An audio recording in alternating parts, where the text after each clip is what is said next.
welcome back to the SA Sports Show, and one of your favourite topics, mate, athletics. I love athletics. I know you're a great athletics very passionate, man. very passionate. Yeah, and you're very, very good at it too, and we're going to talk a bit more about that a bit later on. But joining us from Athletics SA, the media liaison officer, Owen Boyce. That's me. Yeah. Good morning, gentlemen. How are you? Good. Welcome to the show, mate. Thank you. Nice to see you. Yeah. You're an interesting story. Before we get on to athletics, yes. I want to talk to you. Your accent obviously is. You're a London boy, or very much whatever. so. So I was born and raised in London, North London. So don't confuse it with any other part of London. Yeah. My mum and dad are originally from the Caribbean, a little island called Barbados. Yes. Really tiny. Yeah. So if you think cricket, Joel Garner, Desi Haynes, all of that lot. Yeah. From that tiny little island, yeah. So they migrated to the UK back in the early 70s. Had myself and my brother, and we were raised in North London and follow soccer obviously quite predominantly, but always loved sport. I played sport as a youngster. I did it all through my junior years and even into my latter years, and then basically I decided to move across to Australia probably back in 2001 because I was fascinated by this country they call Australia, and I fell in love with the country and I fell in love with some people, and here I am at the moment, and I took up athletics because of my son. Okay. So my son's a sprinter, so we were talking off air about little athletics, and I think it's a really good opportunity to get those young people into that sport because it helps you, even if you don't progress athletics in the latter years, you can take it into footy, soccer or other sports as well. Yeah. Right? And your love for athletics now, and I know you're competing over 35s, you've done really well. I mean, you're the base chef last year, you won the 300 over 35s. Yeah, I don't know how I jagged that one. Is that right? Yeah, I don't know how I jagged that. And a fortnight ago you won the, I think it was the Marion 300 metres again, so your love has also turned into something very successful for yourself. Yeah, look, I think I take inspiration from the over 35s that do compete. I do take inspiration from my own son as well, who's a really elite athlete and for the club that he represents. But just to see the camaraderie within the league, and you know, when you turn up on a Sunday or Saturday, whether that's over 35s, whether that's the junior athletes, you know, there's that real kind of spirit that it brings, and you know, people are just coming along and they're watching. It's like, what is that? What's going on over there? Oh, there's a bit of running. So it's brilliant. I love it. I just love the energy that it certainly brings too as well. When you're in the over 35s, as a junior, as a kid yourself, did you run? Yeah, but I never really had any coaching. I just ran. I just like these Bambi legs and started running. So I just loved it. Okay, so you've always been a runner. I've always been a runner. Played soccer, but I've always been a runner. I've always had that passion for it because there's something about competing against your fellow man, woman, and child, right? And going, okay, I've got equal ability like yourself, but how do I get one over you, kind of thing. So it's always been in there. And my son in particular, you know, when he started back in 2017. He could run, but he didn't have any real technique. Yeah. And now fast forward, this boy is like, you know, running in the open age, and he's making finals, and he's running against big-bodied runners, but he's a quality elite athlete. So, you know, so I take inspiration from all of those. And how you've gone from a team sport like soccer, and now to an individual sport, and also individual sort of when you're looking at more of a one-on-one coaching rather than being part of a pack sort of thing with a coach. Yeah, I think whilst it is a very individual sport, I think when you belong to an athletics club, there's still very much that team ethos, and there's still that kind of, as I said before, the camaraderie that a club might represent as well. So I belong to Camden Athletes, so, you know, credit to Frank McHugh.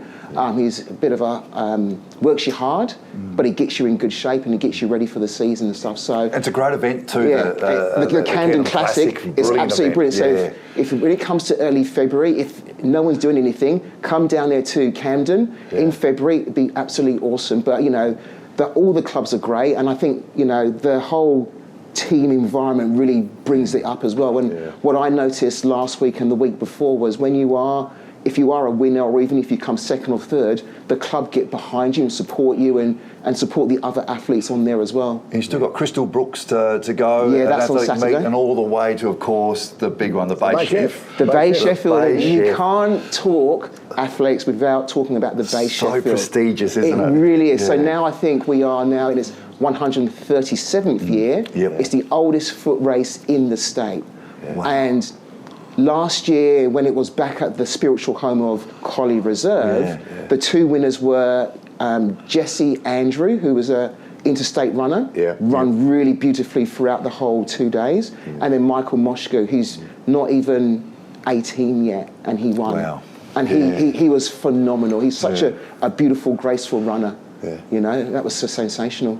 You talk about the spiritual home. Of course, it was at the Bay for a little while. So it was always been at the Bay, but then obviously you had COVID, and therefore it went to Glenelg. And Glenelg was nice, and it was big and everything else, but you really can't take away from Collie Reserve and seeing the, you know, when people, the crowd's right there on top of you, and cheering for you, you know, whether you are under 14, 18, or an old man like me, you just go, wow, and you get the energy and the vibe. But what I love as well is the weather's sunny, people are smiling and talking and drinking and everything else, and it's like, wow, this is what it's about. And the pinnacle event obviously is the 120 sprint in the men's and women's, so it's fantastic 2-day carnival. It's an exciting time at the moment for athletics, isn't it? Really? It certainly is. You've got we just mentioned the Bay Chefs coming up and whatever, but that's not the only thing.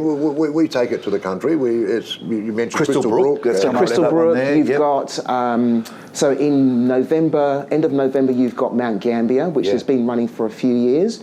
You've got wonderful Loxton in February. Beautiful. That's a great meet. That's a great one. I've been to that meet. Honestly, country folk. If anyone's from the country, you're awesome. But I love going up to Loxton. I think it's fantastic. You've got the Barossa Valley as well, so that's probably now in its second season. Great sporting towns they are. These are great sporting towns. Absolutely great sporting towns. And the other one as well, a bit closer to home, is the Mylor picnic event. So it's like we did it last season. Hills, it works really well, right on that Mylor Oval, you know. So great during that whole kind of summertime, but terrible during winter because obviously it gets a bit boggy, right? But cold there. It's cold up in the hills, right? But it's awesome because it's it's kind of the penultimate event.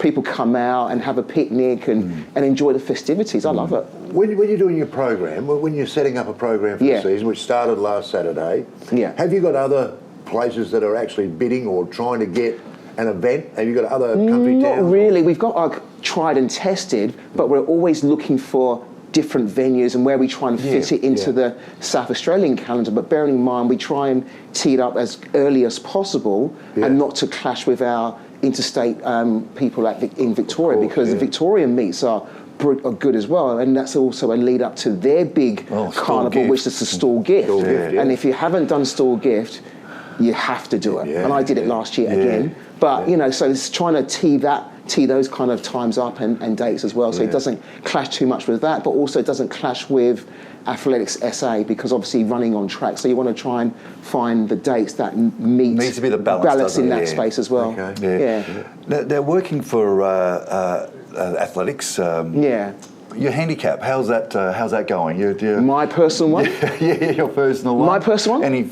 I'm happy with it, but given that I won 2 weeks ago, I am expecting to get pulled back, and that's what happens in handicapping. If you do win, you did get pulled back a little bit, but then it still makes you competitive enough, most definitely. Will that letter get lost in the mailbox when it arrives? No, because the executive officer will be like, come on, you're coming back, I've seen you run, come on, you're coming back for me. I thought they might just get dropped into the bin. They can't miss this apparently, so it's like, I'm a bit of a personality, so I think it's always a bit controversy though, isn't it, the handicap system? It can be, but it's there to create fairness.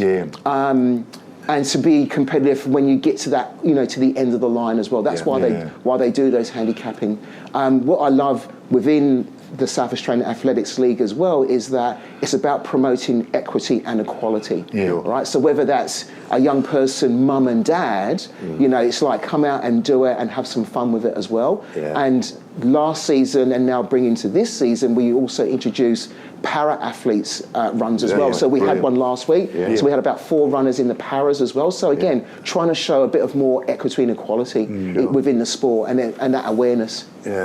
Now, mate, North London London boy, okay, and you're a soccer man. I am, I'm an Arsenal boy. Arsenal boy. You can't go the other side of the A10, we don't talk about them. Can't do it. Listen, no way, no way. One of your rivals right now, I would suspect, Tottenham. They are top, but that won't last for long. That won't last for long. I mean, Ange is a good coach, but it won't last for long. It won't last long. That won't last for long. I always say that about Tottenham, Okay, but they won't. Rivalry's good, right? You need that. You need that.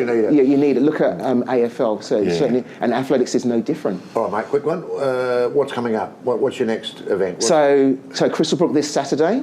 Yeah. And then a week off, and then we have Flinders meet. So Toby Schreiber, Flinders meet on the 5th of November. So great meet, wonderful oval, fantastic atmosphere, brilliant. There'll be a nice big crowd for that. Yeah. Okay, folks, if you're looking to get on board with the Athletics, it's just great to watch it. You know, that's the thing. No, it is, mate. It is. And start early. Yeah. Get those little, get mum and dad out, get the little juniors out, and watch them and progress and see what it really, represents. It's fantastic. Get on the Athletics website, folks. Get involved. It's a great thing for family and also obviously for fitness. So get on board. Lots of really exciting happenings at Athletics SA. Well done, mate. Lovely. Thank you very much indeed. Owen Boyce, the Media Liaison Officer for Athletics. Back with more in just a moment.